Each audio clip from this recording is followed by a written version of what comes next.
Hi guys, and welcome to It's Not That Deep, the podcast. I'm Llani Bell, and I am here with one of my really good friends, Isaac John, also known as Ice. Thanks for having me on. First of all, congratulations for launching this. Thank you. How you feeling? I am excited. I feel like it's something that I wanted to do for so long, and I have just been putting it off like there's no tomorrow. What's been stopping you from launching? I honestly was like, what am I going to talk about? Like, why, who am I an authority in what space? But then everyone that I speak to has just been so encouraging and has constantly been like, you have to do it. And so that's really helped, like having that community validation. And then I really just started to look at my life and was like, well, I have the network of people that have great stories that I want to share with the world. And also I could chat underwater. So I'm definitely going to be fine. Now, we are obviously great friends, but I want to talk a little bit more about your story today, and so other people can get to know a little bit more about who is Ice and how you've got to where you are. But before we get started, I want to start with some quick fire questions because it's just will lighten up the mood and get everything flowing. Here we go. So when you shower, do you only wash your hot spots or do you wash your whole body? I wash my whole body, but I don't feel like, when I'm thinking about that question right now, I don't feel like I go like under my feet or anything. Yeah, okay, so you don't wash your feet. No, I don't wash my feet, but like I've never been told I've got down. stink feet or anything. But I reckon I'd wash down to like my ankles. Okay, that's good. I honestly, when I wrote that question down, I thought you were just going to say hot spots. Nah. I'm A full deep washer. scrubber, but I don't feel like I'm in the shower for long. No, but you also don't need to be. Like, you can quickly Like do under it. 2 minutes, my showers are I reckon. go Under for. 2 minutes? Yeah, for sure. It takes me like a minute to get the right temperature. I feel like girls' temperatures and guy temperatures are way off. Yeah, I'm the entire time just moving it like Hot. by 1 millimeter, and I'm like, nah, too hot. Move back. Yeah. Like, trying to get it perfect. If you ever want to feel dumb with like figuring out other people's showers when you jump in, it I takes know. ages. It takes ages. Especially those old school houses, and you touch it like a little bit and it just Yeah. starts burning. Do you know what I miss about Sydney? The water pressure. Is the water pressure not as good up here? Yeah, it's really, I find it really weak. I've got like a big circle. Oh no, what? That's my other shower. That's my Bondi shower. Yeah. See, it is. Yeah, I wouldn't have noticed that, but I think mine's okay. Yeah. Okay, next one. What's your most irrational ick? I actually got asked this question the other day and I couldn't really think of one on the spot. I think like a lot of guys have things of kind of feet. Yeah. Really? Yeah. Like, that's kind of a big one though, isn't it? Is it? Yeah. I don't know. You're telling me. Yeah, I think feet are important. So what, they have to look a certain way? Yeah, they just have to be nice and like looked after. Okay. Like you could have, and I'll say this respectfully, like you could be beautiful top to bottom, down to the ankles, but if the feet are a little bit off, it's a little bit like, how you going? That's the first time I've ever heard that. What? I swear to God. I reckon it'd be a common thing across most guys. All right, let's find out. I'm going to make What that would your one be for guys? I have the craziest irrational icks. My most irrational ick for a guy would just be like, this is actually insane. I don't want to say that. Once I stopped talking to someone, I was young though, let me preface, but I stopped talking to this guy because he asked me if he could wear flip-flops to a date. Yeah. And I just never spoke to him again. So it's a feet thing. It is a feet thing, but it was just more so was it like a lack of questioning. effort or just asking you? Just asking, can I wear flip-flops? And Oh, I was okay. like, what am I, your mum? Yeah. You can wear whatever you want, my guy. Yeah. Like, it just, the whole situation. So I get like weirdly icked out by weird stuff. So I'm an irrational ick person, but then like the things that I probably should see as a red flag and should run the opposite way, I'm like, no, that's fine. Hey, come here. Come here, I can help you. Yeah, that works. I just thought another one when you were speaking there. You know when like girls do like little kids voice? Yeah. Like it's okay if you're speaking to like a dog or something. I was going to say, what about the dogs? Nah, dogs are fine. And I'm sure people get icked out by the way I talk to my dog. Yeah. But no, like no. when like girls have that little like and they do that baby little kid voice. voice. Yeah, that would wig me out. Yeah. It's happened to me before. Really? Yeah. I think that's also just because you like strong people. Yeah. Oh, I think so. I don't know. Yeah. Icks are weird, eh? Yeah, like They're so funny. have you seen that page with the guys and basically anything that a guy list does, of an and the ick. list goes It's like like can't bigger breathe, and bigger. can't swim, can't, because then it's like when one of the icks was like, they were in one of those pools that has the clear side so you can see in, and he was just seeing a guy tread water. Yuck. Yeah. Or if you had to run down the street chasing Mello, your dog. Yeah. Oh yeah, well, that would be an ick. Will you just be like on the floor like we put together that X list for neighborhood one time, me and Simi. Yeah. That was pretty funny. But one of them was like carrying dumbbells back to how the dumbbells are all the way down the end. Yeah, that's an ick. What? But then also, no, it's actually not an ick. But do you know what's an ick? Carrying the dumbbells back and my dog barking the whole time. Oh, yeah. Oh, annoying. Anyways, okay, next one. What's a compliment that lives in your head rent free? I struggle with compliments, getting compliments, but I like when people go back to my mum and dad that don't know me, and say things. And I've always, like I said, I've always struggled with compliments and thank yous and stuff like that. Even when I help people out and they know me, I'm like, I'm going to give you this, but I make it awkward as a buzz. Like, just don't say thank you because it makes me feel awkward. But my mum rang me up the other day and someone was over at her house. I think they were doing some wallpapering. Yeah. And they seen a photo of me when I was a kid. Oh, I was probably about 20 with my nephew. And they're like, oh, is that like Isaac? And she's like, yeah, this is like a family house. And they shared something nice about me with them. So I thought that was nice to hear. That's so sweet. Yeah, yeah. Okay, that flows into the next part. I wanted to talk more about, I guess, what made you the way that you are. So it starts with childhood. Obviously, you are an athlete, but like I think a lot of that is around your mindset and how you got into sports, and then also had discipline and motivation, even like I see it all the time with your running and everything. So talk to me through just like the story of you in your childhood, your teenage years into your 20s. My dad was always our football coach, so my dad coached myself and Quade when we were kids. Were you guys friends back then? Yeah, we've known each other since kindergarten. Oh, that's so cute. And then like our other friend, Sean Maitland, went on to go play very successful rugby career as well. So my first two friends I ever made ended up being professional athletes, which was pretty cool. Sports wasn't a choice for me. Yeah, When you got an Islander dad and he loves football and he's your coach, you have to play. So my first year in footy when I was at 5, I didn't even want to play. And I was a kid, like we were good straight off the bat. Our whole team was good. But like when people were looking to sub off at halftime, I was like, get me off. Yeah. Yeah. But I saw one thing that sort of registered with me recently is like, my dad was a great dad, but he was hard on us because he expected results. Yeah. And it was just the Islander way. Like you've basically got one chance to get it right. And I remember seeing my brother, because he was 3 years older than me, and would go down and practice kicking. And like I think I saw him go before me, and I realized like, shit, this is what I have to do to probably get my dad's approval to do well. And my mum was on the other side, so she didn't give a fuck about footy. And then, but she was big on education. So I had to do both things really well. So I had to be good at school and good at sports. And the expectation of that was what held me in good stead as I was growing up. And sports was just big in our hometown.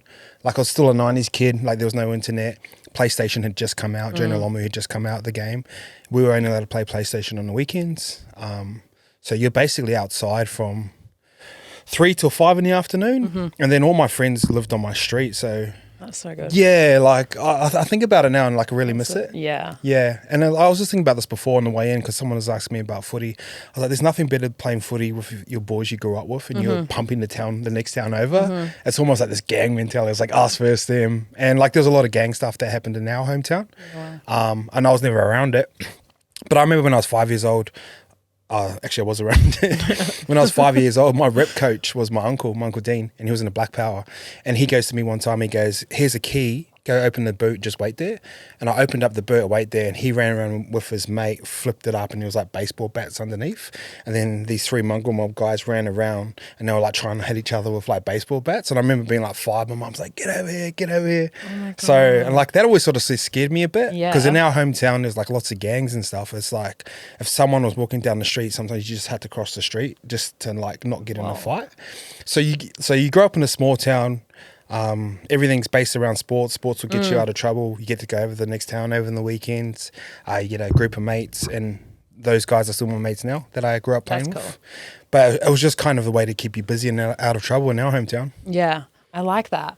I think something that made me think about just then is now that we're obviously older, have hindsight, a lot of our, like, at least I look back at my childhood and think about what were things I'll take into my parenting styles when in the future, and what were things that I might not. I guess I'm interested on your perception of almost having your story written for you and then you just playing it out by your parents, and whether you'll do that for your kids or whether you give them free rein. And why I ask that is I think I'm someone that was given a lot of free rein, and as part of that I love it because it's who I am, but also in times of struggle I've always been like, fuck, I wish just someone was guiding me. Yeah. Or like I wish I just had more of that. This is what you should do. This is how you should be. Whereas my mum was more so, you can be whatever you want. You can do whatever you want, which has helped me be able to find my way. But sometimes I feel like I'm navigating life with fog lights on. Yeah. That's an interesting thought. I've never really thought about it too much, but just going off that, like my mum used to always say to me, she's like, I don't care what you do as long as you're a good person. And I used to hate that because I was like, and then you got your dad there, like, how come you didn't win? But like the thing with us as kids, so me and Quay talk about this a lot, is like from 5 to 16 playing football every year in touch, we probably lost about 3 or 4 games over that time. So we just got so used to winning, and winning was an expectation. So whenever we move into anything else in life, we just expect to win. Yeah. So it was a good thing to go through. But in terms of like parenting, I think there's like an overconsumption of information, and I was very lucky where I had mum and dad. You don't realize what kids are going through. I remember kids coming to school with like no lunch, you know. And my mum was a reception lady at a primary school, and she'd tell me all the stories, and like she'd take kids lunch because they couldn't have any, like stuff like that. So I was lucky where I had both parents, so I think about that a lot. And I think the most important part for me as a parent, as much as mum loves you, your dad as a guy, I think you need that guidance there. Yeah. You need that discipline there. So those 1 to 3 years are all about mums, because guys can't really do too much.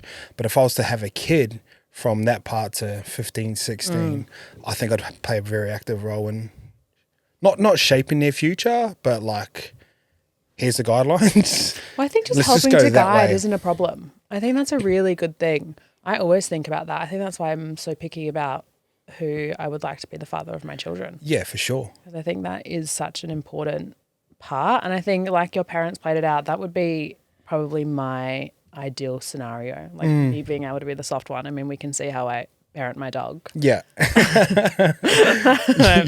Not necessarily the most disciplined. Yeah, it was kind of weird because I think about when I used to get in trouble and it was like, wait till your dad gets home. Like shit. Which I think works. Like, that's what you need. Yeah. And then you get to this like certain age where like your mum's growlings don't like mean anything, you know. You're eye to eye. Yeah, because you're like same height now, and you know. Okay. But like I do think guys play a really important part, and even like Quade, I say Quade a lot, but like he'd say my dad was a big part of his life growing up, and even though he had a stepdad that helped raise him, like my dad was just as hard on Quade. Yeah. And then my uncle Suki, who just passed away last year, and Tums is like one of our best friends as well. They were all just hard on us. So like there was just expectations of, like anyone can give you a growling back in our hometown. I remember running through church one time and this lady smacked me over the head, and I ran to my dad. I was like, oh Dad, like she smacked me over the head. He goes, well, what did you do? Yeah, what were you doing? Okay, I was running through the church. He goes, oh well. You know, so, and I think the sad part of that, and it's probably go a little bit weird here, but like you hear things of like pedophiles and stuff where a neighbor could be the male mentor that you need. A teacher could be the male mentor you need. My mum was big on me having male teachers. There was a teacher called Mr. Edie at my primary school, and my mum's like, you're getting put in that class, because she understood the influence of men around us. So I think it's important for men to play role models. And like I said, it could be a coach, it could be a trainer, it could be a teacher. And you just kind of need that one person like that holds you accountable. Yeah. And you have to respect them as well. That's the other part. Yeah. Because you see so many young kids without that male influence, and they can just kind of go either way. And then over time, especially within New Zealand, they start to look for that in other things, and they usually find that within like gangs. Yeah. You know, they have got a family culture. They look after us. It's about respect, and there's usually like a leader that they have to, you know. So they sort of crave that connection, and they get it through that. Yeah. Where like I had that at home, and I was like sweet. Yeah. So I had it so good. Like I've literally got nothing to complain about. And everyone's like, everyone's got like childhood trauma. My only one that I can think of is that because I had expectation upon me whenever I had things go well for me as an adult, I'm like, oh, that's not good enough. I feel like I could do more. Yeah.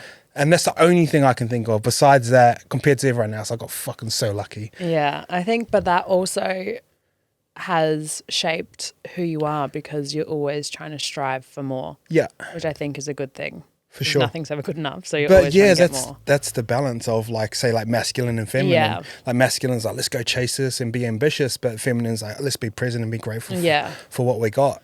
And it evens itself out, which I think's good. And even like Winnie, your dog that comes over, like if she hears my voice when it's angry, just whoosh, you know? So she's so much, she's just so much more well behaved. And I'm like, what did you do? And you were like, I yelled at her 20 times. But the funny thing is like, because Mella knows the tone of my voice, and he won't even be in trouble, but he'll be like, what's wrong? I always say, I'm like, she just needs a dad. When everyone's like, she's so mistrained, and I was like, yeah, she needs a dad. I'm too soft. And that's like a lot of guys would take on the mentoring of like kids within their neighborhood, like stuff like that. But there's just that weird perception around of like, why is that guy talking to that kid? Like, you know, there's that where like kids don't walk around in like I don't see kids really walk around the streets. No, because it's scary now. Yeah, but the idea of it's scary. It's like, you're going to be all right, walk around the Gold Coast. Yeah. Well, you'd hope. Okay, so that flows into, I guess, just more in regards to your 20s and starting your brand. I actually, when I was thinking about a few things that I wanted to discuss with you, I don't actually know the origin of YKTR, your clothing brand, or your just brand in general. So talk to me about how it got started. I've always just kind of been into, like whenever I was in football, I always felt trapped in football because you were pigeonholed as a certain thing. So social media just kind of just come around. I was into like videography and photos and reading books. I was the weirdest like football player compared to the guys that were around me at the time. But I was still like go party, go gamble, chase girls. I was still that guy as well. But I just had this other side of me that you couldn't really let out. Yeah. So during I got injured one year when I was 20 years old. I just started playing for the Warriors and I snapped my ACL.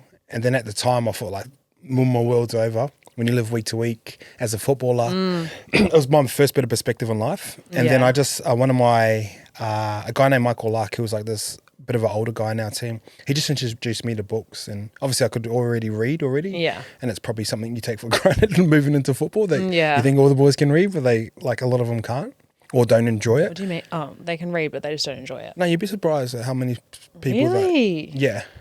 And I don't want to put a blanket over everyone in there. Yeah. But like some of them like struggle to read and stuff, which is like, it's pretty sad. Yeah. One year they were talking about bringing a basic numeracy and literacy course into it, or else you play NRL. And Gus Gould, who's basically the big guy, goes, we wouldn't have a competition. Wow. Yeah. I didn't know that at all. Yeah. I think that is the hard thing about athletes before you continue on with it is I don't know, a lot of athletes that I know, it's like you injure yourself and then you're tossed to the side and then your whole life is not as you know it, and all you've ever known is just like running your body into the ground and working for sure. out. Yeah. And so then that is why people have such a struggle there. And with that transition into what the next thing is. Okay, so you're 20 years old. You snapped your ACL? And I just got big into books. So I used to read about sports biographies, and then you get bored of those and you move into self-development and business. And just kind of by the time I finished footy, I'd read about 150 books. Wow. That's cool. Yeah, I was into it. I don't think I've ever read 150 books. And then like obviously when you start to read you broaden your horizons with knowledge, and I really enjoyed learning. I think it like comes easy to me and I feel like I can explain things pretty well. And I just got to a point where all I wanted to do was travel and create. And then we were in Bali one year and I was like making videos and stuff like that. And I was just like, fuck, I don't think I want to play football anymore. And then at the time I was living with Chico and Corey, and YKTR was just a little phrase we used to say, like, you know the rules. Yeah. But we used to put it on like girls' captions and stuff like that we thought were hot. What, you just comment? Yeah, it was just kind of like Yeah, a little boastful. fucking playboys, Obviously, we were like of course. mid-20s. Like, we thought it was cool at the time. It's not. But we used to, like, Corey, do you think you're going to win tonight? And we used to always just say, oh, you know the rules. Like, that was kind of like the okay, thing. that makes sense. And we used to always tag it on Pia Miller's, like, she was like our crush back in the day. So that's how it started. Then YKTR just ended up being our group chat that we made.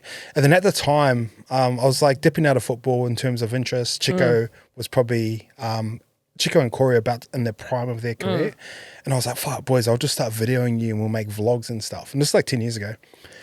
So we just made a vlog around Chico, and then Corey went into this amazing year and killed it, and they had a lot of off-field drama. And then we just walked into I walked into a store in Parramatta, and I just got YKTR printed on a t-shirt, and we should just wear them out. And that was just kind of how it started. So That's it was a cool. tagline that we used to say. It was the name of our group chat of our house. Yeah. And we were just like these mad party boys that everyone knew that we were party boys, and then would go travel Bali, America. Everyone was like, fuck, you guys are having the best time. Yeah. And we used to just go, imagine if we filmed everything, it'd be fun. So that was just kind of the start of it. That's fun. And so then did you get from the tops being printed and then you're filming yourselves, where did it evolve into then blowing out to a clothing line? It just kind of like, we just kind of played around for about half a year, just doing like local prints and stuff. And then I retired and I was like, I'm just going to go all in on this, and then just kind of built it from there.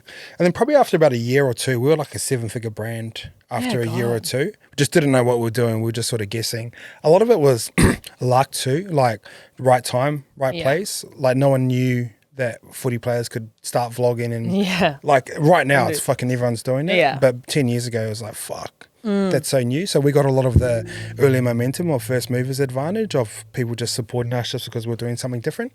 That's cool. And then it kind of just grew from there. That was yeah. I wish I had something cooler to say, but it was just kind of. No, that's great. But it was head down. Like I was in my apartment. Couldn't afford to pay my mortgage at the time. It was like, I think it was like $250, $350 a week. And my spare room was just a YKTR office and stock. And I just hustled my way through that first 8-9 months.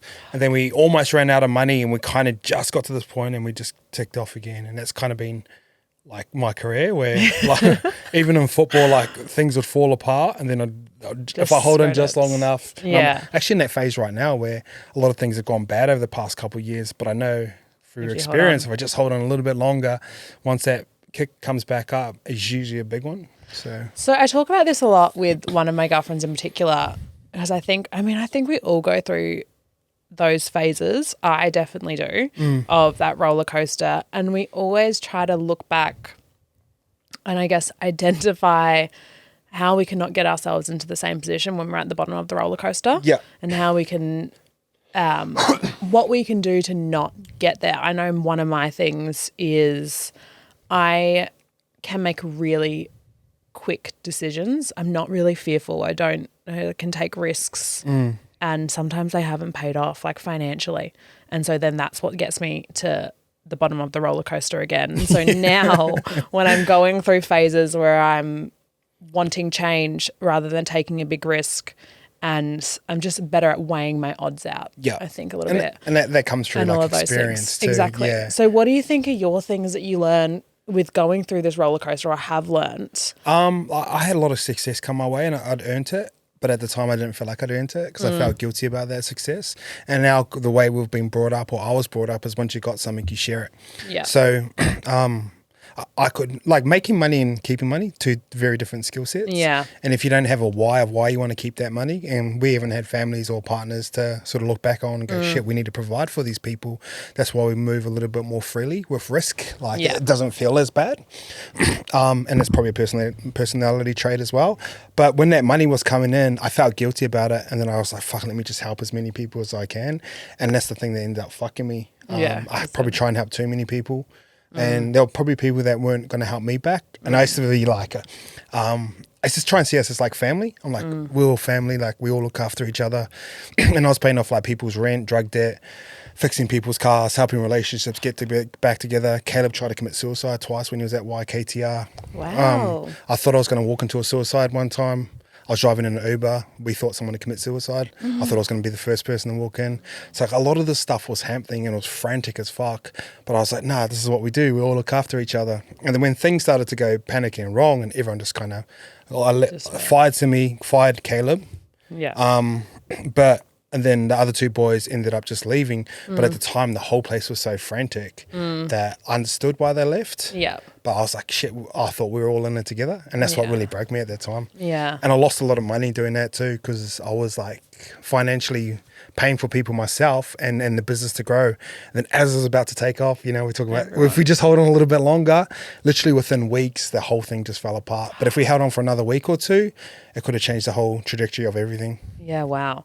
So a few things on that. One of the you being very generous. I don't think I've shared this story on your podcast. And I also don't know if you even remember. But before we knew each other, I knew Chico, but I didn't know you or Simi. I went to Raw Bar with one of my girlfriends and you and Simi were there you were just having dinner. We were having dinner, separate tables. I think we had like 2 interactions throughout it. Like I was looking at the moon and filming it or something. Yeah. Simi, being Simi, made a joke. Had to try and talk to the girls that are there. Now, obviously, I know him, know his game. And when you left, the waiter came up to us and were like, by the way, those guys just paid for your meal. Might have been Simi. Maybe. No, I'm pretty sure they said who paid for the meal out of both of you. Yeah. But I was like, oh, well, obviously he's going to find one of us and slide into our DMs and message us. Like that's what guys in Sydney at least will do. Never heard from you again. When I saw you, I was like, then I saw you months later. Yeah. I reckon at Chico's birthday dinner maybe. I was like, you paid for my lunch or my dinner. You're like, nah, don't even remember. So I went through this phase where I was just trying to do a random act of kindness every day. Yeah. So and at the time, I had a lot of money coming in, and I heard that like, the more that you give is the more that you receive. Yeah. And at the time, it was actually like really true. Like there'd be times where, like there'd be a homeless guy, like I'd just give him like $50. Yeah. And then it's kind of weird. Like as soon as I give him 50, like something would come through my bank account. It was scary. It was crazy. Yeah. And then like I used to just do, and once you start looking for moments of like kindness and gratitude, they seem to pop up. Yeah. So an example of this is like if I go do a random act of kindness over the next 24 hours, now your brain's triggered for that. It'll actually pop up. And what used to happen to me a lot is like people used to pay for coffees and their card would decline, which is like the worst feeling in the world. And it's only like $5. And I used to always just come in and like just like tap it. Or I'll just go like leave 50 on and just get the next like 8 coffees and stuff like that. That's good. But it was part of this challenge I done one time. It was like a 30-day thing. A lot of good things were starting to come my way. So I knew that it was just a part of success. Yeah. So giving away certain parts. And the more books you read about success, usually the last chapter is about how much you can give away. Yeah, and what that looks like. And even like spiritually, that's a great thing to do because the more you give, the more you receive. But in terms of law, like if you give to charities, you can actually claim that back as well. You know, so like the laws of the universe and spirituality actually governed by the laws of the government as well. Yeah, that's true. Okay, well, that's a 24-hour challenge to everyone is to see if you can give. Well, actually, you don't have to see. You can give one act of kindness to a stranger. And like giving's different. Like it doesn't have to be financially. Financial. Like here's a big one that people struggle with, and I've started leaning towards it. You know when you tap your QR codes and you order your food, and it goes add tip on there. Yeah, I never do that. Yes, that's one of the hardest places to add a tip on because you don't feel like you're getting the service. Yeah, I'm doing the job. I should be getting the tip. Take it off. Yeah, but I tip it now. Really? Yeah. What are non-financial ones so we can give people a little bit of a task? I would say something that I think is always good is just giving a compliment. That's a big one. Oh, if you see someone that's wearing something that you like, say it. Like it makes people's day. Energy is huge. Yeah. So sometimes you can walk into a gym and especially 4:30, like it's a flat vibe. Yeah. And you think one person can go and shake everyone's hand, make them feel good.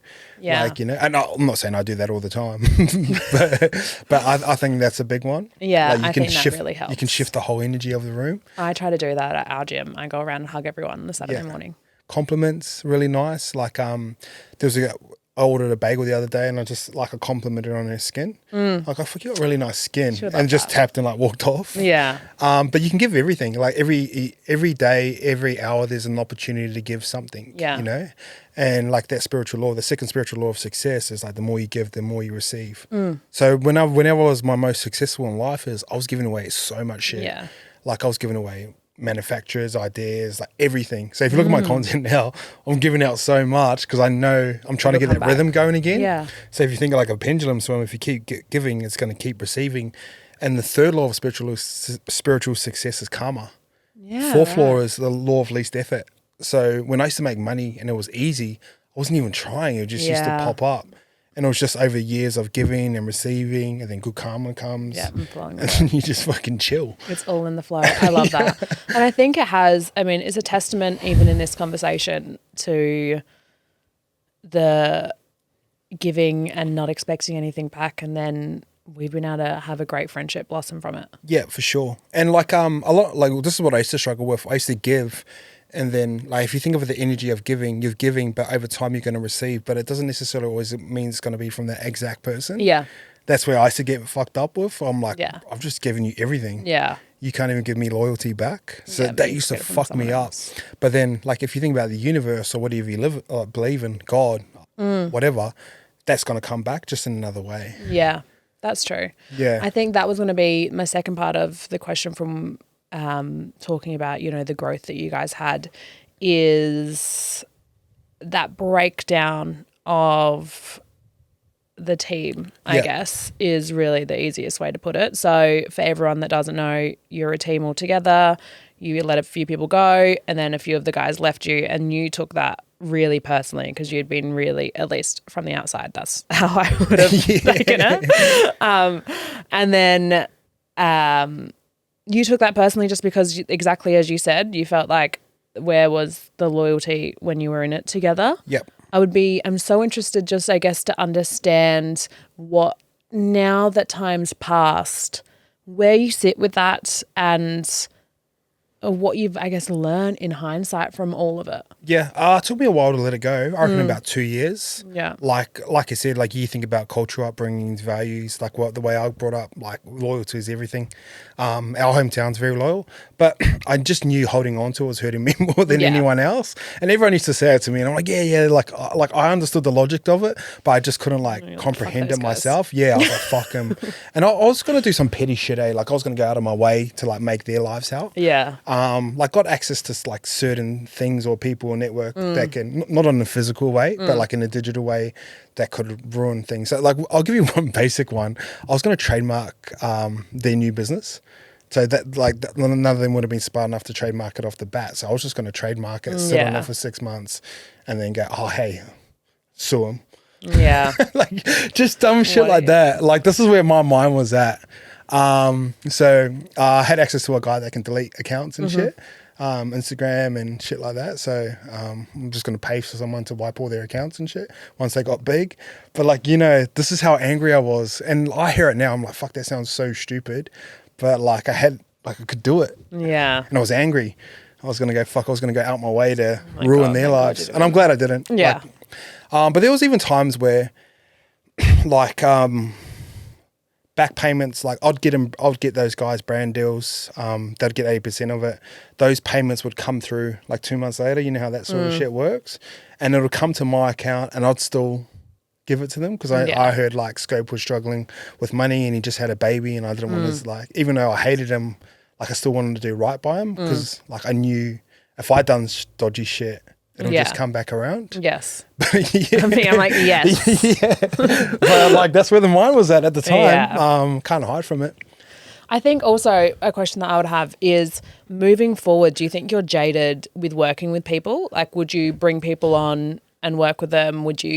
Do you only want to like work with contractors moving forward? Would you think it's made you a little jaded in terms of employing people? I did for 2 years. Like definitely now I'm ready to bring people on. Yeah. Because I've probably figured out my strength in business is like, I'm probably like the idea vision person where I can push things, but I need people next to me or otherwise I just don't do it. So definitely keen to bring people back on. Like, it's like someone who's heartbroken and like loses their first love. Yeah. Then if you don't put yourself out there, you're not going to find love again. Yeah. So how did you get over it though? I apologize for my part in it. Like, I took full accountability of it.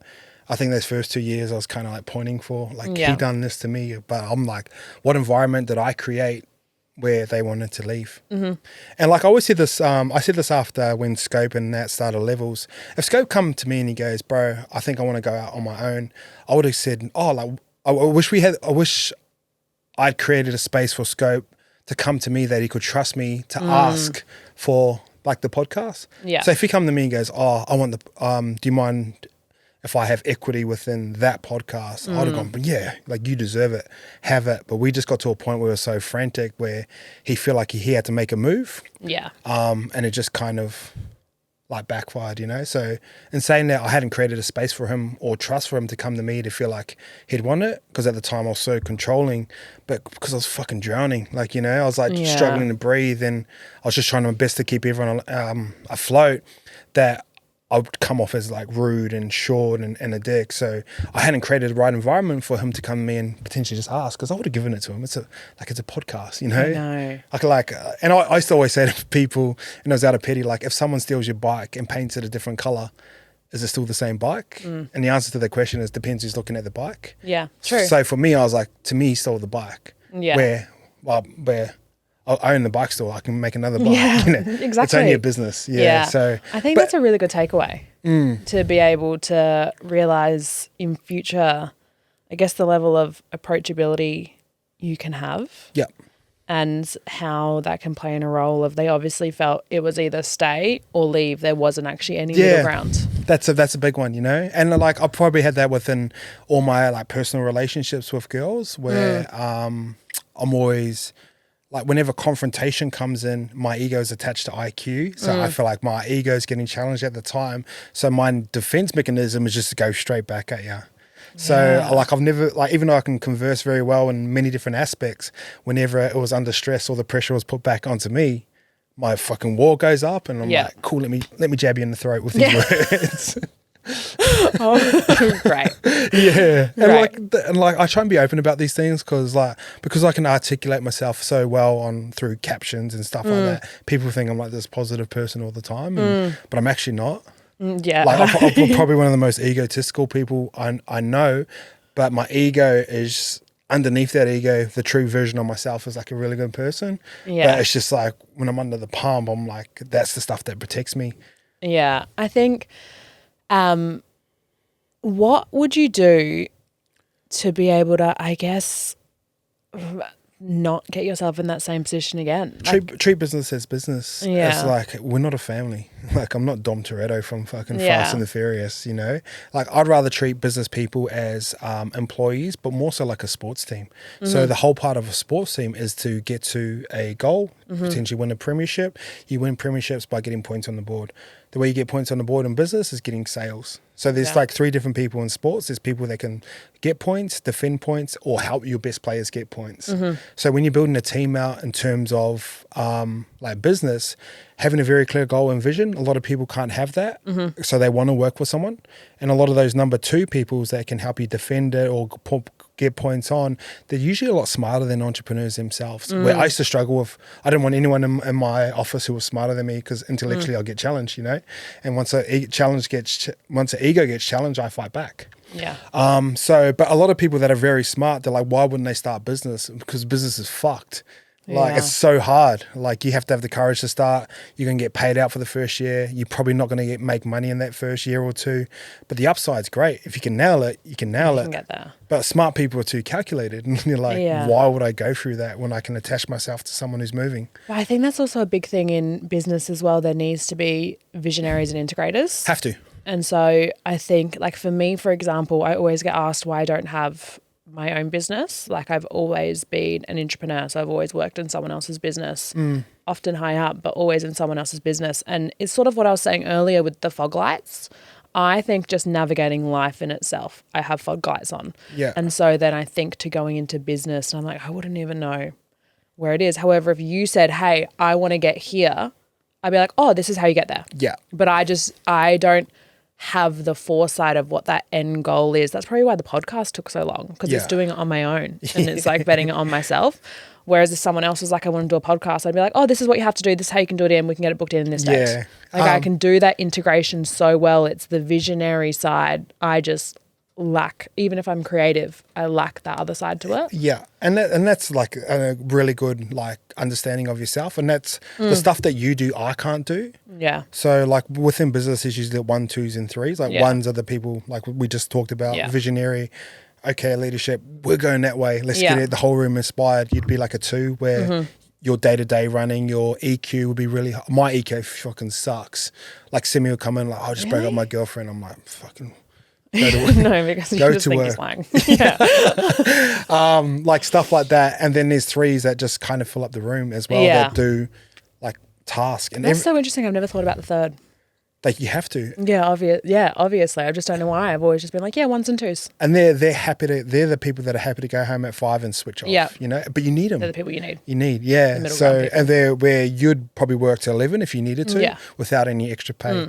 Natasha, who's worked for me since day dot, she's a 2. She's awesome. I could give her a list of 40 things and she would smash it out Yeah. while being a parent. Yeah. You know, and then cool. while taking her kids to tennis and then working on some few other things. That's just her. That's just Yeah. how she's wired. So understanding like who you are and then like where you can attach yourself is really important. And one's not more important than the other, because if you put yourself together, you guys can go so much further. Yeah, I agree with that. Where that's where it fucked me up when those boys left. I'm like, fuck, I'm never doing anything for anyone again. I'm just going to work on my own. But it just goes against how my true essence is. Yeah. Like, I naturally want to help people and bring people along with me, but I'm just not going to get emotionally attached to those types of people. Yeah, and I guess the outcome. Yeah, yeah. And I was Like- very much like, and because I had so much success and my ego is getting validated, oh, she's so smart and heaps of money in my bank account, I feel like I had to almost lose it all to understand, like, I don't really need all that. Yeah, and that's not who you really are. Nah. But it's like, but I've got to a point now where I've got that ambition back where I want to roll and shoot for the stars, but it's just going to be a bit more calculated. Yeah. And be more just like, oh shit, I'm on this level now. I'm on that level, I'm on that level. So just more stuff like that. And just, I love that. I think, okay, so I have 2 questions for you. The first one is, obviously we're talking about how your confrontation styles is just more abrupt, and you talk about it and you articulate it. What are things you're doing in not even romantic relationships, but platonic or professional relationships to be able to curb that? Like, have you worked on that? Are you doing like exposure therapy? Like, for example, I am as well. I think we're very similar in that way. Very articulate, can talk about anything, talk about my feelings, talk about where I'm at. Unless I'm hurt, mine's hurt. I feel like yours is like when your ego is tested. If I'm hurt, I shut down. Won't talk to anyone, disappear off the face of the earth, probably end up just like avoiding or ghosting whatever that situation was that hurt me. Yeah. And so now I really try, if something triggers that feeling inside of me, it makes me even gulp now. I'm like, all right, let me just express where I'm at. And even that might just be like, hey, that hurt me. Can't really delve into it deeper yet because I don't know, because my internal walls go up. Like all my feelings almost like switch off. Yep. I'm going to come back to you and talk to you about it, but like give me in 24 hours. Yes. I'm not running away. I'm not going to cut you off, but like I just need to process it. Like often when situations happen, people be like, how do you feel? And I'll be like, I don't actually know yet. But I'm trying with like almost exposure therapy, and I just do it with like my trusted friends. Like naturally when I have really close friendships in my life, people are going to do things when you live in each other's pockets that are going to upset you. So I try to then voice it versus sweeping it under the rug, or I just remove access to myself is probably the most common one. I'm trying to not do that. What are things you're doing to be able to, I guess, counteract that, if anything? Yeah, I think when like over the past couple of years, I've tapped into a spiritual side of myself, and it's something because I've always been not against religion. I would have classed myself as an atheist before. Yeah. But just diving back into a spiritual side and just understanding what spirituality means to me was a little bit different. And it's just made me be a lot more present with who I am and the experiences around me. But like in terms of that, just learning to accept everyone for who they actually are. Yeah. like for me, and like obviously Simi's a conversation we've had where I used to get so mad because I saw the potential in him, and then it would make me even madder and madder, and I'll never voice it, but I'll be like trying to help him move towards a certain direction. But his essence is his essence. He is who he is. And once I sort of release myself from all that, like you just sort of learn to accept people for who they are, or the situation for what it is, not how you expect it to be, how you thought it was going to be. Like, you know, I used to have that expectation on everything I'd walk into, like dates, business, like conversations. I had it in my mind. I'm like, this conversation is going to go this way, and that's the only way it's going to go. There's no room for anything else. So just learning that stuff to be more present and understanding that not everyone thinks like you. No, and just to flow. Not everyone is you, yeah. The quickest way to get let down is put your values on someone else. 100%. I agree with that. And then my next question in regards to something we talked about is you said something to the effect of people see me in this way, but I'm actually this way. And it was actually something I wrote down on my phone to talk to you about. When we were at lunch, I don't know, a month or so ago, you said something that's stuck in my brain, which is people misunderstand me because I'm really loud online, but in person I'm actually really quiet, so they're a little bit confused. Yeah. And it got me thinking, do you think there's a disconnect in society these days because people, first of all, you can be two different people, who you are online and who you are in person, which is the natural human element. We all have complexities and different versions of ourselves, but do you think there's a disconnect because people get parasocial relationships, so people feel like they know you? I know I'll meet people that I've never met before, but they've followed me online for ages, or they were, when I was really into TikTok, they were following there and I was sharing so much. They're like, I know everything about you. Yeah. I'm like, you don't though, because like that's only like a version of me or a side of myself. Do you think there's disconnects in society because of that? I think it'll play harder on girls for sure, you know, because like I'm okay because I've basically documented a lot of my life for the past 10 years. So I sit a little bit more comfortable with it. And that's why I'm also open about the dark sides of myself, because I hate when I've met people in real life and they haven't been what I've been expecting. Yeah. Like, you know, and like sometimes they might be like a little bit short or thing. And like for me, understanding, like going through those spiritual things of like human design and astrology, actually learn a lot more about myself, was where I'm meant to be on my own, where like I used to walk into rooms and they'd see a version of myself online and I was like, shit, I think I have to be that person. So like I'd go in like confident, which I naturally am confident, a little bit loud, a little bit cheeky. Like that is a version of myself, and I think it's a childhood version of myself that I like about myself. So I'm like, shit, I have to be that person all the time when I go into rooms. But then it'll fuck me. Like I'd go home and I'll just like lie in bed for a day, and not in a depressing state, more so this, I just need to recharge like my batteries. Yeah. Because if you say this, you're like, go lie in bed for the whole day. An extrovert will go, fuck, he's depressed, where an introvert will go, I'm jealous. Yeah, true. Yeah. So like learning to have that side of myself, because within human design, I'm a manifester. So a lot of my energy pushes outwards, where all the other energy sources are like a vacuum, they suck in. So I used to find this about myself, is when I walk into rooms, like I've got like a dense energy around me. I can come across as arrogant or overconfident, just even learning about that. But the way that you cycle that within human design and my energy source is informing.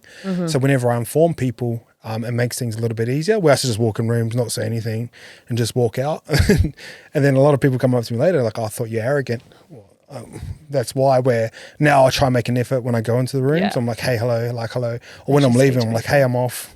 Yeah, I should just take off. So yeah, wow. It's so funny because have you done your human design?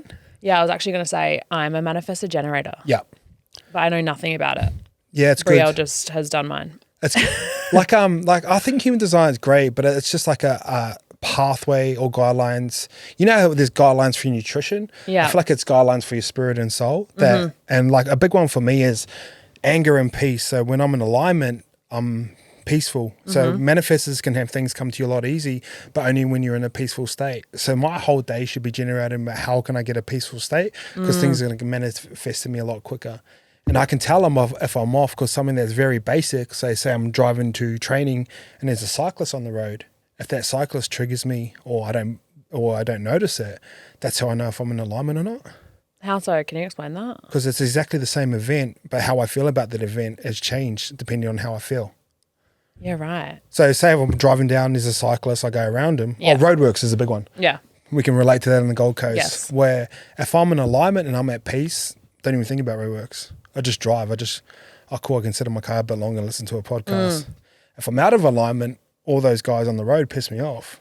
But they're just doing this, even though it's the exact same event, how I feel about that event lets me know where I'm at. What about if situational? So I'm trying to think about my drive here. The roadworks pissed me off and I wasn't running late. The roadwork, when I'm running late, they can really piss me off. Yeah. But situational, is it that I'm out of alignment because... Your alignment will be different. So I think when you're at, I looked at a manifestor generator the other day.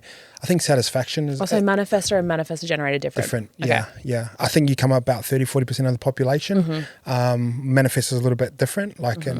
But your whole energy source would be completely different. So a big one for me is like environment is when I eat close taste. So basically for me to be operating at my best, I should be eating the same things. I can eat same thing, breakfast, lunch, dinner for 7 days in a row and it would not even bother me. Where someone like Benny and George, they want to be in buzzing atmospheres. So for them having breakfast at holiday is a great thing for them because that's how they operate best. Yeah. So even understanding all that stuff is really important because I used to date a girl that had the same style as them and then she would go out for breakfast, lunch and dinner with people and that goes against my natural energy source. So I'd go home and Sunday I'd be lying in bed. It'd be like I was hungover. Yeah, wow. Yeah, but I didn't know how to communicate it because I didn't understand it. Yeah, and you don't and I jokingly used to say, I was like, let me know if I do anything so I can charge my social batteries. And then I'll literally go for a sleep and go out and then like pretend to be like, because once I shut off and the energy's gone, it's like trying to make a phone call on the phone that's flat. It's just not going to work. Yeah, I've seen you hungover. I get it. I know. Do not talk to me. I know. Remember that time you were so hungover in the cyclone, and then where were we? Oh, we pulled up to a cafe or something, and you were like, "I'm just going to sit in the car." Yeah. Fuck. He's ridden off. Yeah, got the whole gym in here. Yeah. Like, I'm not going to talk to anyone. Yeah. Oh my God. No, I love that. I think one of the biggest things and takeaways from, I guess, your evolution, if you've been doing it since 20 when you started reading, is the self-awareness piece. That it's a thread throughout your entire life that's helped you to be able to evolve and seeing all these things and understanding them about you. We've spoken about this before. I don't necessarily think you have to change. I think it's understanding who you are and then being able to articulate that well to the people that you're around or set yourself up for success, like the needing to have a nap. But if you're going to do lots of things on the weekend, you wouldn't know that if you didn't properly listen to your cues and get to know yourself really well. Yep. And I think that's so important that a lot of people don't pay as much attention to, or they put the self-awareness piece in a really hard basket, because to be able to be self-aware, you're going to have to meditate for an hour a day and then you're going to have to read all these books and you're going to have to journal, where it really, like, we obviously are talking in a more in-depth way because of who we are, but there are easy little steps that you can do to get to know yourself. So I think from a male perspective, something that I'd be interested to know is, what are the first steps that you can do to be able to work on that self-awareness piece to get to know yourself, if learning about your human design and your astrology and meditating and journaling feels like too far away? I'm just the average person, male or female, live my life probably floating around more surface level. I care about my friends, what's going on the weekend, maybe my career, but not really me. I have dramas in life. I'm the victim all the time. Like, what would you say if that was the person that you're talking to, what the first steps are? I think the first part you got to understand is like where your ego is. So where your ego lies is, so like, this is your true version of yourself. Your ego is the shield that goes around it, and your ego is how you want to be perceived by the world. And that was like a big one that I used to struggle with, because the ego is protecting someone underneath that a lot of the time. So whenever you hear my content back in the day when I was egotistical, my ego was built around business, success, and IQ. So whenever anyone challenged me on that, I'd go out of my way to reply to them or make content around it, because that's where my ego. But internally, I was hiding from someone who was like insecure about those things, who was scared about those things. So ego was just coming to my protection. But once you could strip back ego, and there's obviously different ways you can do it, like you said, meditation, prayer, you can see your true version of yourself. And my true version of myself wants to help people. Most people do is they want to serve. That's how we can get through life. That's the thing that's made me the happiest in life, is serving other people through content. Through, even though I gave those boys a lot platform, their futures are so much better now just through being a part of YKTR. So I can hang my hat on that. Yeah. And that makes me happy. But understanding who your true version of yourself is, and it takes time, it takes work to get there.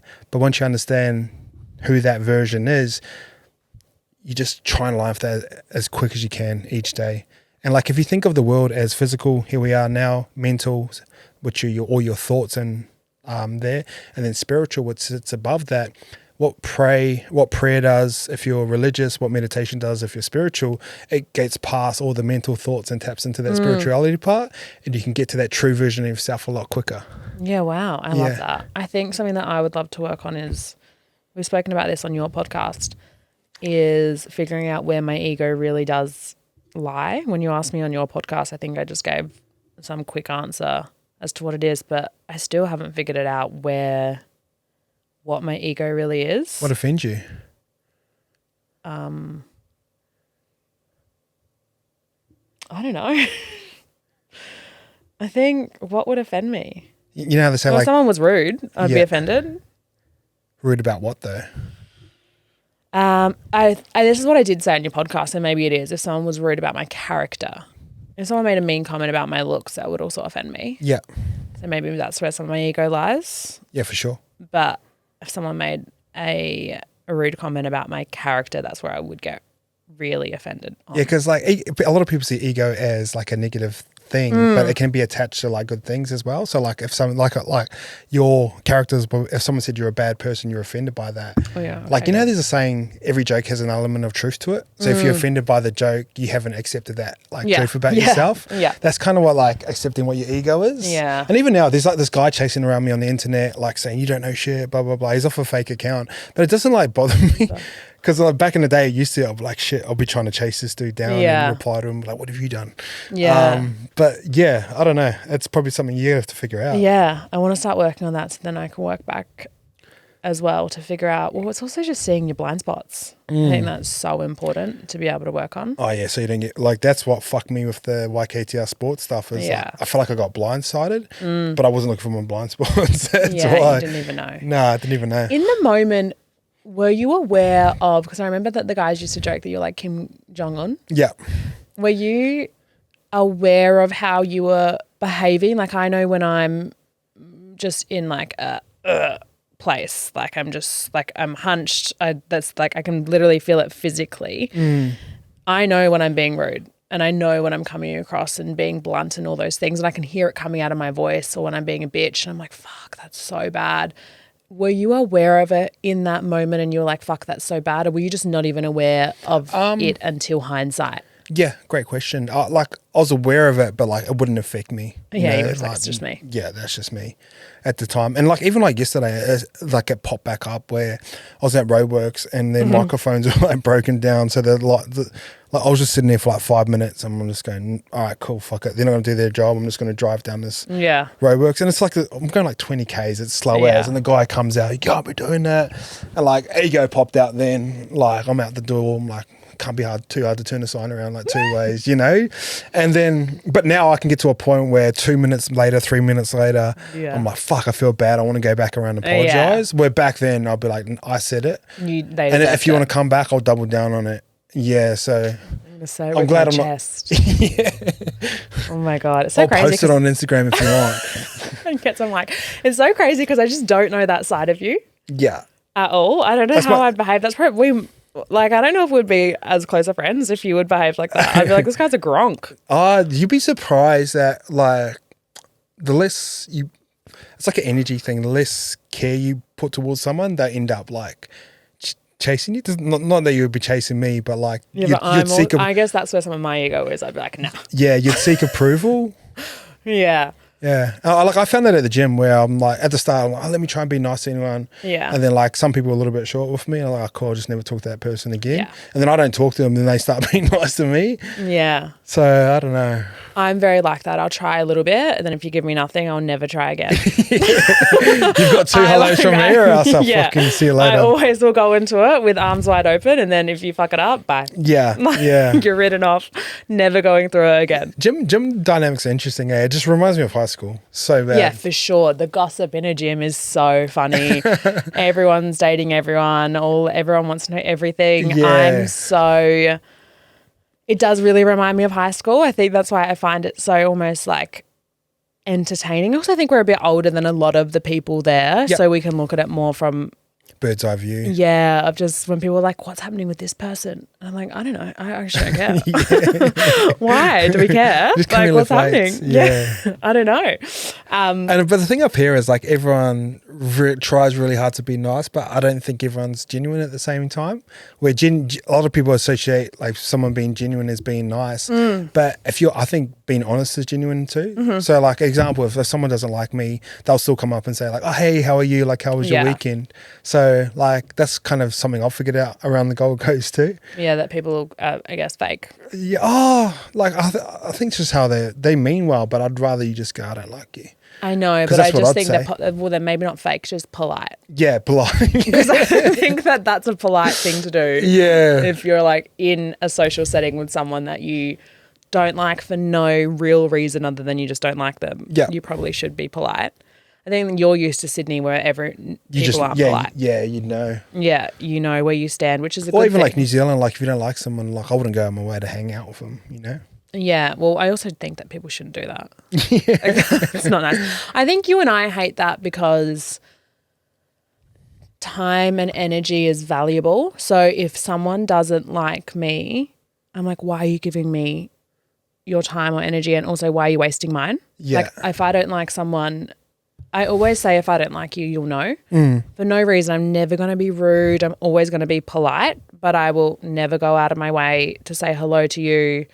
I would never hang out with someone that rubbed me the wrong way. You can see it like, you know when their smiles doesn't reach their eyes? Yeah. Yeah. That's kind of like my cue. Really? Yeah. Interesting. I've never really paid that much attention. Probably that's my delusional side where I just think everyone loves me. Yeah, you see the best in everyone. Yeah, I'm like, everyone loves me. Everyone's great. No one's talking shit behind my back. When I see people share my stories on Instagram, I'm like, oh, they're obviously just saying something nice. I really like her top. They're not sharing it to be rude. Surely. Yeah, surely. No way.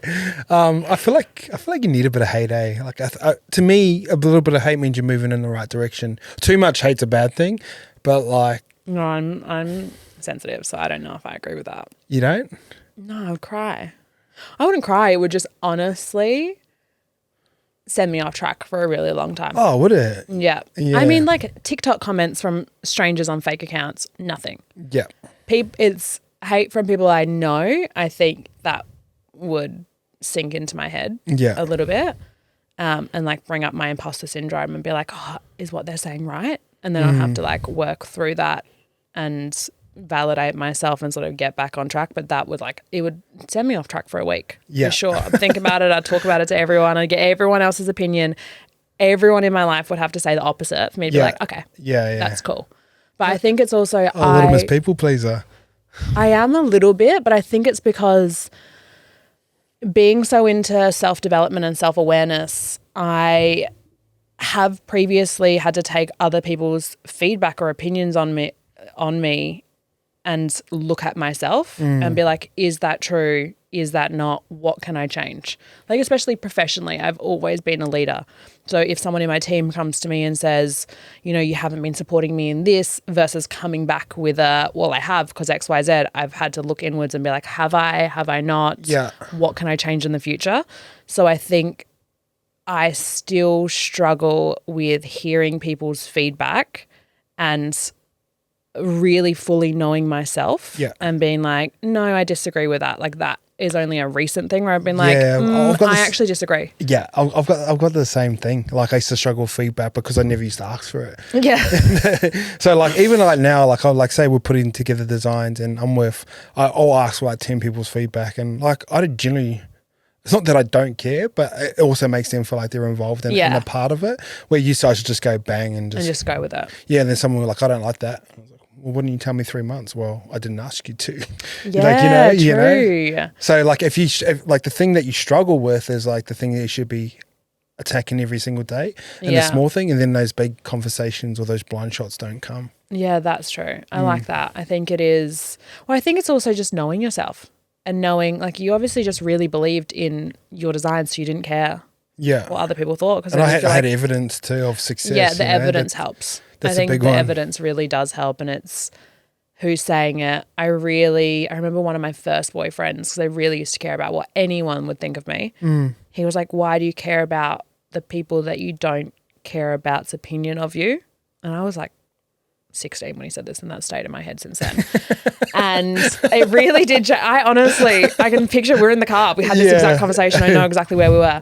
It was one of those things that I'm like, oh, this will change my life. And that really changed who I listened to their feedback of. But if, say, one of my best friends was to call me and say, hey, I think you're actually being like pretty reckless with the way you're behaving, or I think you're being X, Y, Z, I would, or even just in like a joking argument, if they say anything bad, all of my friends know. I'd be like, what do you mean by that? Yeah. Why? And I'll take it so seriously and take it on board because I care about their opinion so much. And then it'll take me a while to be able to go back on, because I guess that comes back to that ego character thing, because they actually know me. Yeah. So that's where your one would lie. Yeah, it must be. Yeah.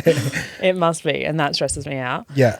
I also would like to know more about, I guess, just your dating life, whatever you're comfortable sharing. One of my questions were, what's the craziest dating story you have? I don't really have any,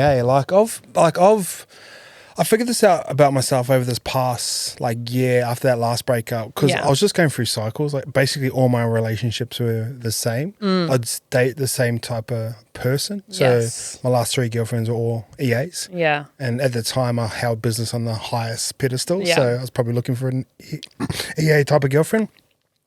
I'd always start long distance because I naturally had an avoidant tendency. So if you didn't say that, I was going to be like, okay. And I used to love long distance relationships because I could be with them for like a day or two and then go home and live my life. And like I lived in Sydney and Bondi, like some of the most beautiful women.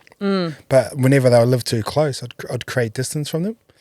But in terms of like dating, I don't really have any, I wish I had something like cool. A crazy story. No, nothing. Like, what's your type now then?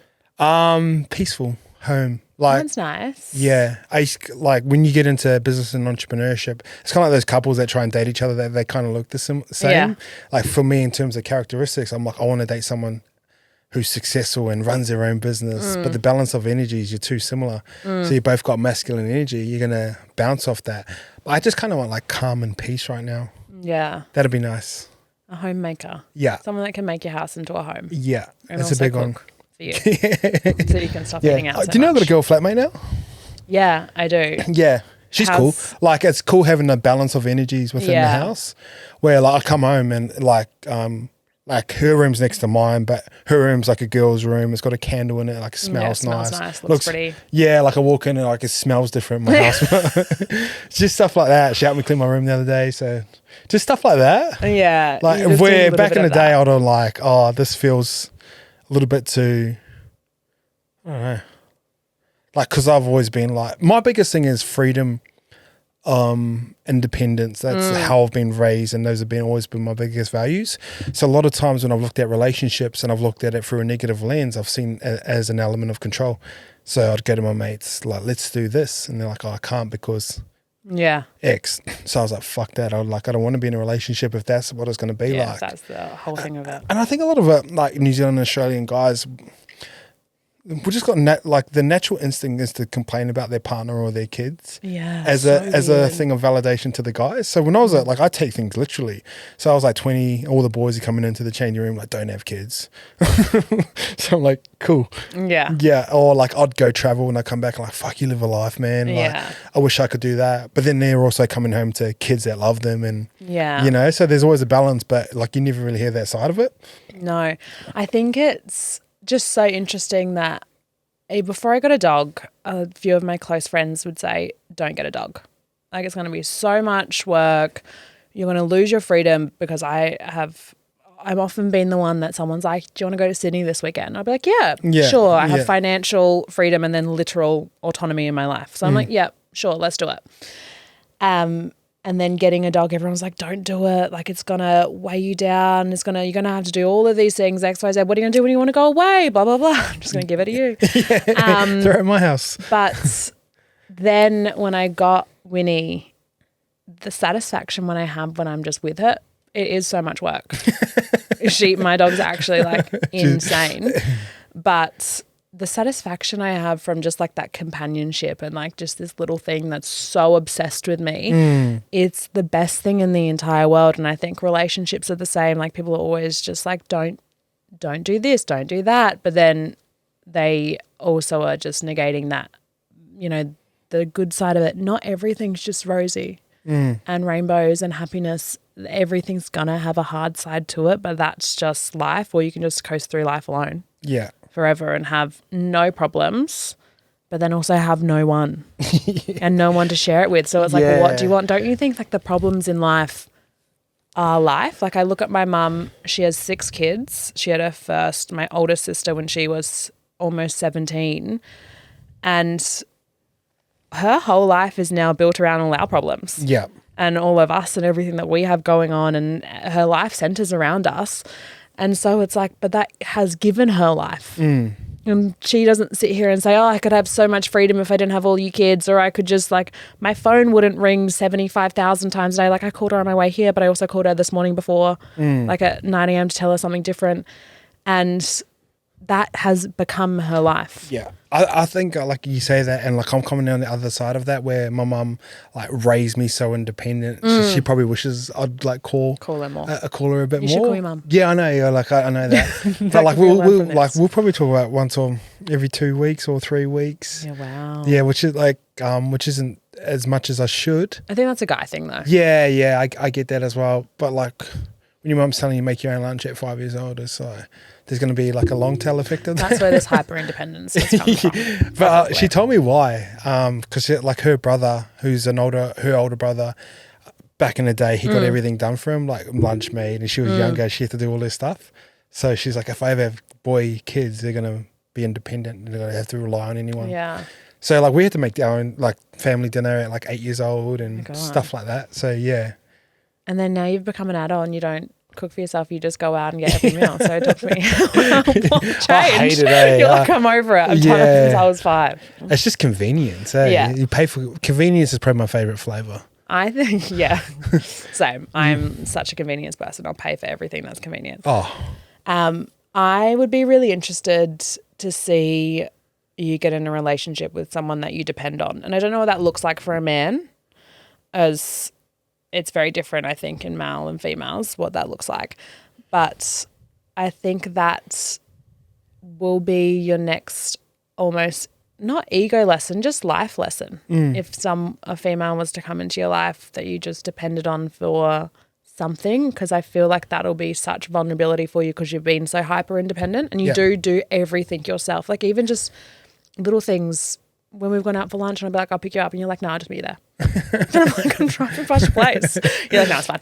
And I'm like, well, now we're taking 2 cars. And just everything. But like if you have someone that you then start, and I say this because I can relate. I think I'm really hyper independent, but I think it looks different of what that would look like of me being dependent on a man than perhaps what a man would be dependent on a woman. Yeah. And like me and Simi were talking about this other day is like everything has a consequence to it. So if you date a 10 out of 10 and her looks have been validated her whole life, she's going to have a layer of insecurity to her. So when you're dating someone like that, you're going to constantly have to validate her looks every single day because that's what she's heard her whole life, you know? Yeah. Exactly. Or if you date an influencer, you're just going to have to be a backup photographer. That's just going to be like, that's just kind of what your role is. So you got to understand everything has its like pros and cons. Yeah. If they're hot, there's usually going to be like an element, like the boys were saying, if she's great sex, she's going to be a bit of a psycho. So it's like, it's that balance of what do you got to take? Yeah. And I think it's just everything has a little bit of sacrifice in it, like you said, or a little bit of I don't know, you just always have to compromise a little bit. And you know what's weird up here? Like, I think like even in Australia, like the balance of good-looking girls versus good-looking guys. I got to think about it all the time. The girls here are so hot. Yeah, the girls are so hot. But like, if you took it, like, let's just break down like Australian guys in Gold Coast. You probably got the tradie. Tradie works all week. All he wants to do on Friday is get on the piss, go to the pub. Yeah. Like, not worried about entertaining a girl, dating a girl, showing her around. Obviously, there's always exceptions to the rules. The other guys up here, laid back surfy guys. Yeah. Rather be out on the surf, dating that.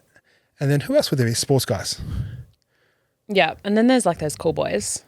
What would you class as a cool boy though? Like a fashion guy. Oh, yeah. Like there's quite a few of them here. Yeah. I think I've thought about this, and I've spoken even to like a few of my friends' partners about it when we've been out, because I've always questioned when guys go to kick-ons. So there's like a divide at the end of the night where the night's coming to an end. We all know I am a certified leaver, never going to kick-ons. I'm always going to leave. I'm always going to go home. There's a divide in the night. And often the guys will pick the let's go to kick-ons and sit around a table and talk with the guys and do whatever. Oh, it's the best. Right? So you're like, this is the best thing ever. Yeah. Whereas from a girl's point of view, I was questioning them because I was like, well, this guy has a guaranteed girl right now. Like the girl he's talking to is like, hey, I'm going to go home. And he's like, yeah, I'm going to stay with the boys. And I see all of my friends' partners do that. And I was like, it honestly comes across sus. Yeah. Like, what's going on? It's like, what's your thing? I think there's nothing better than this is going to sound very Andrew Tatey, but there's nothing better than just hanging around with the boys. Like, yeah, there's just nothing better than that. Because the reason why is there's no judgment there. You can be whoever you want to be. You can say whatever you want. It doesn't even have to be politically correct. Yeah. You can just fuck around. And there's nothing better than that for us, because then it takes away the expectation of being a man for a certain amount of time. Yes. Like, me and Sammy always saying this thing, like a guy could be having the worst day, but you still be sending memes to each other. Yeah. Like stuff like that, where an example of this is, say if you got 4 guys and they're all in relationships, then all right, cool. All of us who are in relationships, let's all go to dinner together. I guarantee you there'll be one girl within that crew that's got a dietary problem that we can't go to that restaurant anymore. Yeah. Where if you get 4 guys, hey, meet you at the pub. We're having a beer. Let's have a beer. If there's nothing on the menu that guy can't eat, you're not going to hear about it. No. It's just more chill. All right, get cool. that. We're just going to grab some chips. Yeah, I 100% I get that. I think that was more so where I was going with the what type of people are up here is when I spoke to the guys about it, and then we decided to break it down a bit more. We sort of just realized the reason they love it so much is it's really the only time that week where they can have somewhat, I wouldn't say emotional conversations, but just more deep conversations. Whereas as a girl, I rocked up to breakfast this morning or coffee this morning at 6:15 a.m. Yeah. I was like, oh, I just had the worst night because X, Y, Z. Whereas you guys would take a few hours and a few beers to be able to get to that level. I said it as almost more than hello. And weeks, like guys would have things built up over weeks to be able to do it. Exactly. Yeah, but like the other side of it, like I feel like people always open up to me in certain things, and when I used to be in those situations, people used to tell me like some dark shit too that happened to their childhood as well. So there's other sides, like there's always. But I think it makes sense as to why guys want to do that. So then going back to the conversation of saying, there's not men that really want to date here, I think that comes down to the fact that there isn't, again, culturally as much openness. Yeah. So they do have to get to the end of the week to drink, to go on the piss, to then be able to talk with their mates about this stuff that they haven't been able to do throughout the whole week. And then they then get away from meeting up or making any plans with these girls, and then there's all these gorgeous girls that are like, all the guys here are shit. And it is, I do think it's a cultural problem up here with what's going on. But again, Olin Tickers, he nailed it like a couple of weeks ago. He put up this take and kind of just kind of just said the same thing, where like you got these beautiful girls that are like anywhere else in the world, they get picked up straight off the bat, like she's beautiful, like let me show you around. The boys just want to like hang out with the boys and drink beers and smack fokies. Yeah, it's so. But like I'd rather do that too.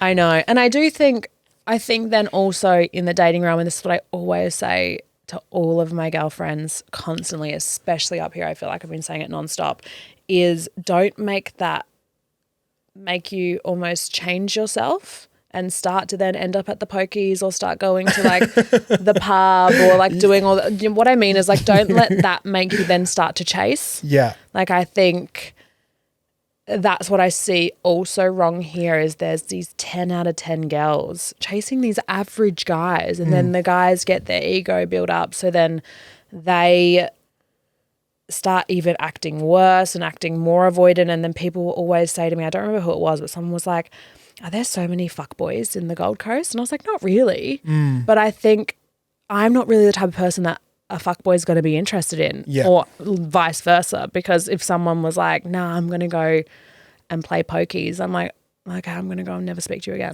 Like, that's so fun. So it's never like, I'm not going to chase you or then be like, well, like we can talk later. I'm going to be like, you go have fun. I'm going this way. Yeah.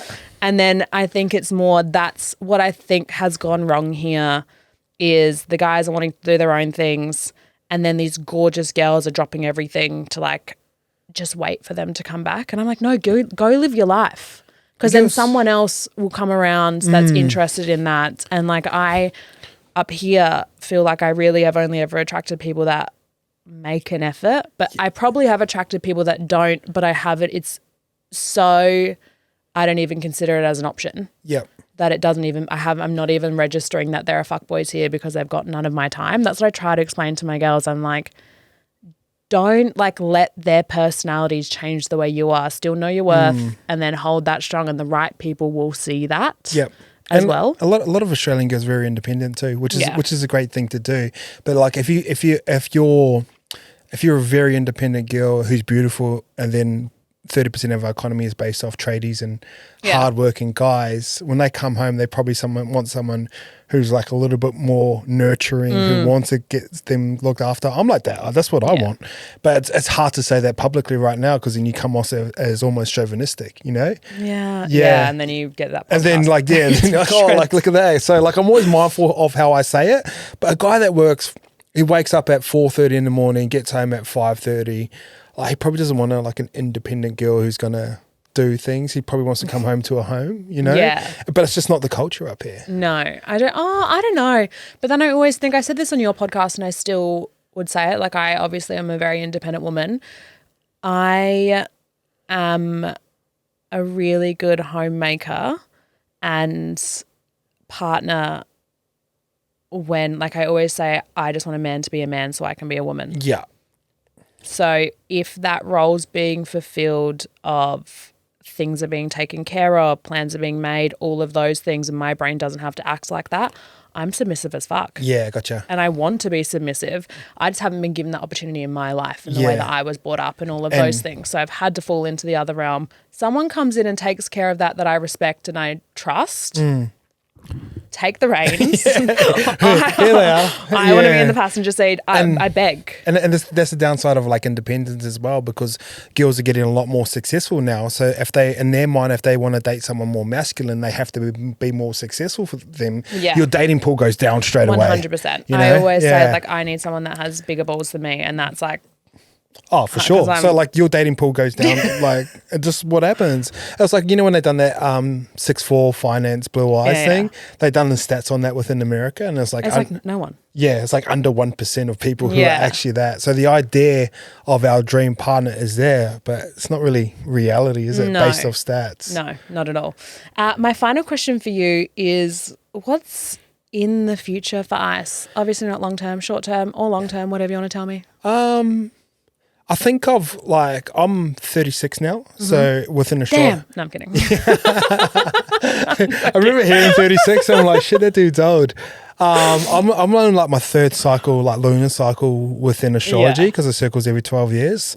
And when I was speaking to my astrologist, he said like good things are going to be happening. But what I've figured out is what I thought success was from 24 to 36 is a lot different than how I see success now. What I see success now is experiences and shared with people. And that's all I want to do. And you can do that in many different things. That can be travel with a partner. That could be golf with the boys. That could be us at the gym, you know. Yeah. It could be me and you having dinner and getting deep. But it also could be ambitious things as well. Rebuilding a business that I know I can do well with some really cool people, and not making that business about me and go, fuck, this is all of us, that we're going that way. That's how I see life now. That's all I want to do. I'm excited about that. Yeah, but I had to almost lose it all. Like I've lost hundreds of thousands of dollars over the past couple of years. Yeah. All my savings, everything I worked up towards trying to fund people that I believed in at the time, to almost lose it all, to get to a point of realizing that money was not the thing that made me happy. Like helping people was what made me happy. 100%. I love that. That's a perfect place to end it. Thank you so much. Thanks for having me. Congratulations on this, and I'm excited for you. Thank you so much. Yay. All right. Love that. Hour and a half.